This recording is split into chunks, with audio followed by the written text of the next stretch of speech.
Hi friends, ഇന്ന് രാവിലെ ഓരോ പണികളാണ് കേട്ടോ. രാവിലത്തെ ബ്രേക്ക്ഫാസ്റ്റിനുള്ള പണികൾ ആരംഭിച്ചിരിക്കുകയാണ്.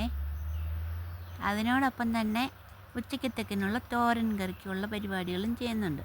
ബീറ്റ്റൂട്ട് അരിഞ്ഞു വെച്ചു, അതിൻ്റെ കൂടെ ഒരു സവോളയും പച്ചമുളകും അരിഞ്ഞിട്ടിട്ടുണ്ട്. ഉച്ചക്കത്തേനുള്ള കറിയും കൂടി അങ്ങ് വെച്ചേക്കുവാണെങ്കിൽ പിന്നെ എളുപ്പമുണ്ട് കേട്ടോ. അല്ലെ പിന്നെ രാവിലെ കാപ്പൂടി കഴിഞ്ഞു കുറച്ച് നേരം ഇരുന്നു, പിന്നെ ഉച്ചയാകുമ്പം ഉച്ചക്കറി തുടങ്ങി, അത് വലിയ ബുദ്ധിമുട്ടാണേ. രാവിലെ തന്നെ നമ്മൾ അടുക്കള നിൽക്കുമ്പോൾ എല്ലാം അങ്ങ് ചെയ്തേക്കുവാണെങ്കിൽ വളരെ എളുപ്പമുണ്ട്. ബീറ്റ്റൂട്ടിനകത്തേക്ക് കുറച്ച് തേങ്ങയും കൂടി ഇടാം. തേങ്ങ ചിരണ്ടി ഫ്രിഡ്ജിൽ വെച്ചിരുന്ന തേങ്ങയാണ് കേട്ടോ. തേങ്ങ ഞങ്ങൾ ഒരു തേങ്ങ ചിരണ്ടി ഫ്രിഡ്ജിനകത്തേക്ക് വെച്ചേക്കും. ഫ്രീസറിൽ വെക്കുവാണെങ്കിൽ നന്നായിട്ട് ഇരുന്നോളും, കേടാകുകയില്ല. കുറേശ്ശെ എടുത്ത് അരച്ചാൽ മതിയല്ലോ, അരയ്ക്കാനും ഇടാനും ഒക്കെ എടുത്താൽ മതി. അങ്ങനെ ബീറ്റ്റൂട്ട് കറിക്കുള്ള തേങ്ങായും ഇട്ട് ഉപ്പ് ഒഴിച്ച് തീ വെച്ചിട്ടോ. അപ്പോൾ ചിക്കൻ കറിക്ക് ഇച്ചിരി എണ്ണ താളിക്കാമെന്ന് കരുതി ചെറിയുള്ളിയും കറിവേപ്പിലയും കടുകും കൂടി മൂപ്പിച്ചെടുക്കുവാണേ. അതിൻ്റെ കൂടെ കുറച്ചെണ്ണ നമുക്ക് ബീറ്റ്റൂട്ട് കറിക്കകത്തോട്ടും കൂടെ ഒഴിച്ചേക്കാം. അതിനും കൂടി ഇച്ചിരി എണ്ണ ആയിക്കോട്ടെ അല്ലേ. എല്ലാ കറിയും ഇച്ചിരി ഒന്ന് എണ്ണ മൂപ്പിച്ചൊഴിക്കുന്ന ഒരു രുചിയുണ്ട്. പച്ചമണം മാറി കിട്ടുമല്ലോ, പച്ചച്ചോവ മാറും. ശകലം എണ്ണ ഒഴിച്ചാൽ മതി കേട്ടോ.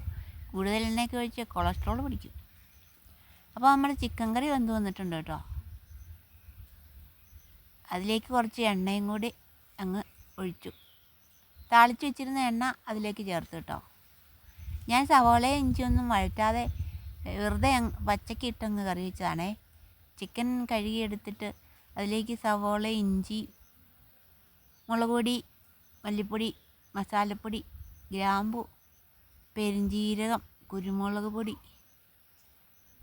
ഏലക്ക ഇതെല്ലാം കൂടി ഇട്ടങ്ങോട്ട് വേവിച്ചു, ഉപ്പ് ഒഴിച്ച്. അപ്പോൾ സൂപ്പറാണ് കറി കേട്ടോ. അത് കഴിഞ്ഞ് ഒടുവിൽ ഇച്ചിരി എണ്ണ താളിച്ച് ചേർത്തു. അങ്ങനെ ചിക്കൻ കറിയും റെഡി ആയിട്ടുണ്ട് കേട്ടോ. അപ്പോൾ നമുക്കിനി കറികളും വെച്ചു. രാവിലത്തെ കറി ബ്രേക്ക്ഫാസ്റ്റ് കഴിഞ്ഞു, ഉച്ചക്കറിയും വെച്ചു. ഇനി നമുക്ക് ഇച്ചിരി തുണി അലക്കിയിടാമെന്ന് കരുതി കേട്ടോ. നല്ല വെയിലാണല്ലോ. തുണിയെല്ലാം കൂടെ ഒന്ന് വാഷിംഗ് മെഷീനിൽ അടിച്ചെടുത്തു. ഇതൊന്ന് എടുക്കണേലാണ് ബുദ്ധിമുട്ട് മുഴുവൻ. എൻ്റെ പൊന്നോ, എല്ലാം കൂടെ പിണഞ്ഞ് കെട്ടിപ്പിടിച്ച് കിടക്കുവാണേ. ഒരെണ്ണം എടുത്താൽ പിന്നെ ഇങ്ങ് പോരും. ഈ സ്കേർട്ടിൻ്റെ വള്ളി തോർത്തോ എല്ലാം കൂടി അങ്ങോട്ട് പിണഞ്ഞ് അങ്ങോട്ടും ഇങ്ങോട്ടും കുരുങ്ങി കിടക്കുവാണ്. ഒരു കുറച്ച് സമയത്തെ പ്രയത്നം ഉണ്ടെങ്കിലേ ഒരെണ്ണം എടുക്കാൻ പറ്റുള്ളൂ. ഒരെണ്ണം എടുത്തു കഴിഞ്ഞാൽ പിന്നെ ഓരോന്നോരോന്നായിട്ട് ഇങ്ങ് പോരും കേട്ടോ. ഒരെണ്ണം എങ്ങനെയെങ്കിലും ഒന്ന് എടുത്താൽ മതി. നേരത്തേക്ക് 2 പ്രാവശ്യം അടിക്കുമായിരുന്നു. ഇപ്പം വെള്ളം കുറവായതുകൊണ്ട് ഒരു തവണ വാഷിംഗ് മെഷീനിൽ അടിച്ചിട്ട് പിന്നെ അതെടുത്ത് നൂരി പിഴിഞ്ഞ് ഉണക്കാനിടാമെന്ന് കരുതിയുള്ള പണിയാണിത് കേട്ടോ. ബക്കറ്റിൽ കുറച്ച് വെള്ളം എടുത്തിട്ട് ഓരോ തുണി എടുത്ത് ഊരി പിഴിഞ്ഞ് ഉണക്കാനിടുവാണേ. ഇപ്പോൾ ഉണക്കിയില്ലെങ്കിലും പെട്ടെന്ന് ഉണങ്ങിക്കോളും. പിഴിയാതെ കൊണ്ടിട്ടാൽ പോലും ഉണങ്ങിക്കോളും കേട്ടോ. പിന്നെ അതിനകത്തോട്ടിട്ടൊന്ന് ഉണങ്ങി അങ്ങോട്ട് ഇടുവാണെങ്കിൽ അതിലും പെട്ടെന്ന് ഉണങ്ങി കിട്ടും. അതുകൊണ്ട് ഞാൻ പിഴിഞ്ഞ് വാഷിംഗ് മെഷീനിലേക്കിട്ട് ഉണക്കിയെടുക്കാമെന്ന് കരുതിക്കൊണ്ടുള്ള പണികളാണേ. കുറേ തുണികളുണ്ടായിരുന്നു, എല്ലാം കൂടെ ഒന്ന് അലക്കി ഉണങ്ങി വെക്കാമെന്ന് കരുതി. പണ്ടൊക്കെയാണെങ്കിൽ കല്ലിലിട്ട് തല്ലി അലക്കി വെയിലത്തിട്ട് ഉണങ്ങിയെടുക്കുമായിരുന്നു. ആറ്റിലൊക്കെ പോയി അലക്കി കുളിച്ച് കല്ലിലൊക്കെ ഇട്ട് കൂട്ടുകാരൊക്കെ കൂടി നല്ല രസമായിരുന്നല്ലേ.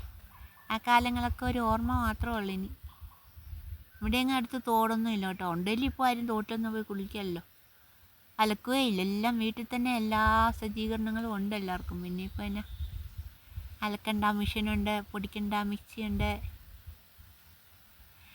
സിനിമ കാണാൻ പോകണ്ട, വീട്ടിൽ തന്നെ കാണാം. ഇപ്പോഴത്തെ കാലം എന്തോ ഒരു നല്ല കാലമല്ലേ. ഞങ്ങളുടെ കാലത്ത് എന്ത് കഷ്ടപ്പാടായിരുന്നറിയോ.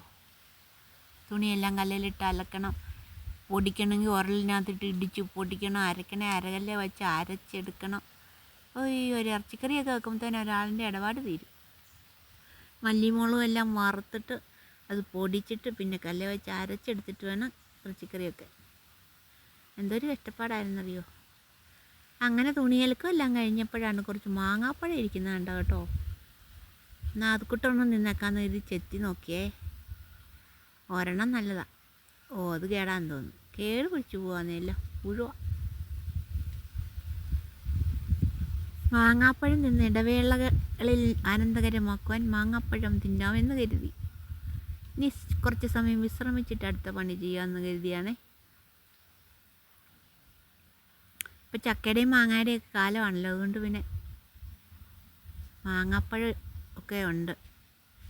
മാങ്ങാപ്പഴം ചെത്തി നടുവേ കുറുകെ ഓരോ വെട്ട് കൊടുത്ത് ഓരോ കഷ്ണമാക്കി വായിലിട്ട് കഴിക്കാം. കൊള്ളാം കേട്ടോ, സൂപ്പറാണേ. നല്ല മധുരമുണ്ട്, നല്ല മാങ്ങാപ്പഴം. അപ്പോൾ ഇന്നത്തെ വീഡിയോ ഇത്രയേ ഉള്ളൂ കേട്ടോ. അപ്പോൾ എല്ലാവരും എൻ്റെ യൂട്യൂബ് ചാനൽ സബ്സ്ക്രൈബ് ചെയ്ത് സഹായിക്കണേ. വീഡിയോകളൊക്കെ ഒന്ന് ലൈക്ക് ചെയ്യണം, നല്ല നല്ല അഭിപ്രായങ്ങളും ഇടണേ. അപ്പോൾ നമുക്ക് അടുത്ത വീഡിയോയിൽ കാണാം കേട്ടോ. അപ്പോൾ എല്ലാവർക്കും ബൈ.